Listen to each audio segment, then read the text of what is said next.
I'm going to assume that you are a husband and a wife. One of you is making a big salary. I'm not going to say if it's the husband or the wife, because if I say it's the husband, I'm going to have people say, well, why not the wife? If I said the wife, people are going to say, why not the husband? I don't care.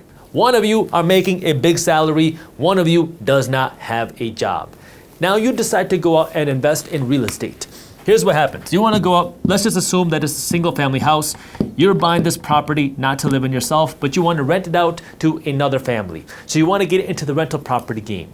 Well, assuming that you buy this property for $500,000, and to keep the numbers simple, I'm going to assume that you're buying this property all cash, no debt, just for simplicity.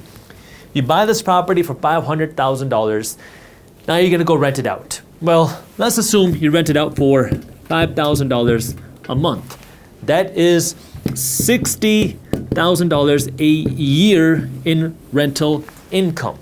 But that's not all profit. It's actually rental revenue, because now you have to pay expenses. You have to pay for your property taxes. You have to pay for insurance. You have to pay for the maintenance, the management, and everything else in order to run this property. So let's assume now that you net $30,000 a year after paying for all of your expenses. This is the net income. Now you have to pay taxes on this $30,000. Well, as a licensed attorney who's not your attorney, what I can tell you is one of the nice things about real estate is real estate has a lot of tax loopholes, or at least that's what some people call them. It's really just a tax write-off or a tax rule that allows you to qualify for bigger deductions. One of those loopholes, rules, deductions, whatever you want to call it, is called depreciation. And what depreciation says is that you can take a piece of the value of the real estate and write it off against your rental income every single year, even if your property goes up in value. So here's how it works, and then I'm going to show you how this can get very powerful. The way you do this now is you find out the value of the property, because when you bought this single family house, some of the money went to buying the land, the other part went to buying the house. If we assume that $100,000 of this $500,000 went to buying the land and the other $400,000 went to buying the house, now we can do a little bit of math.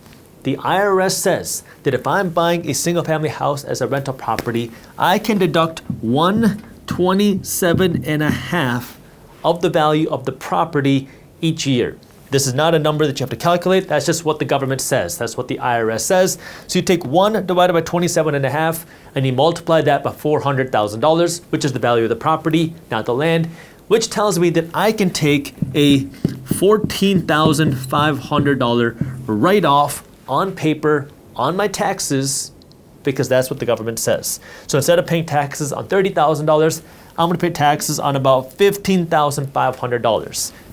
So you still have a taxable income, but it's less than what you thought.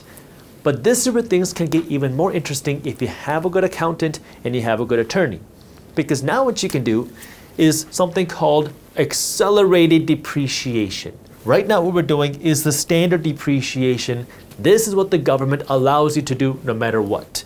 They allow you to take this standard depreciation, which is 127.5. But if you get a good accountant and a good attorney, now you can do something called a cost segregation study. And now you can depreciate different pieces of the property at different rates. What does that mean in simple terms? Well, that means now instead of depreciating $14,500 in the first year, now maybe what you can do is you can depreciate, I'm going to cross it out, you can depreciate, let's just call it $100,000 in year one, because remember, $400,000 was used to buy the property, $100,000 for the land. And so now instead of waiting so long to get all the depreciation, what if you could get $100,000 in year one? Well, remember, you only had $30,000 in income.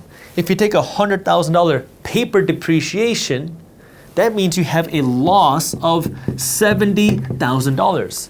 But remember, you have $30,000 in the bank. It's not an actual loss, it's just a paper loss on paper. You're telling the IRS, hey, I lost $70,000, when in reality you have $30,000 in the bank. Here's what that means and how some people are using this strategically. Well, the first thing is you don't actually pay any money in taxes here because, well, you have more loss than you have gain. Now what some people might say is, well, if one of the spouses, doesn't matter if it's the husband or wife, if one of the spouses has a big salary, can't it take this loss and take that against the salary? And the answer is maybe. Because in order to do that, you have to qualify for a special rule. Because normally the answer is no. This is considered passive income. Your salary is considered active income or ordinary income. They're two different buckets.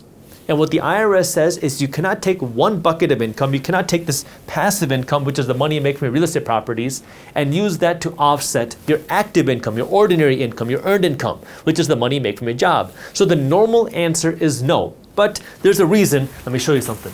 There's a reason why the federal income tax code, I have a copy of it right here, is more than 2,000 pages long with 12-point, maybe 10-point font. There's a reason why this is so long. It's because there's a lot of potentials and hypotheticals. So let's go through one more hypothetical. The IRS tax code has a special designation called real estate professional. And if you are a real estate professional or you classify as a real estate professional, you can now take this real estate loss and take it against your active income. So now, let's piece this together. One of you are earning a big salary because you work a job. One of you are not working.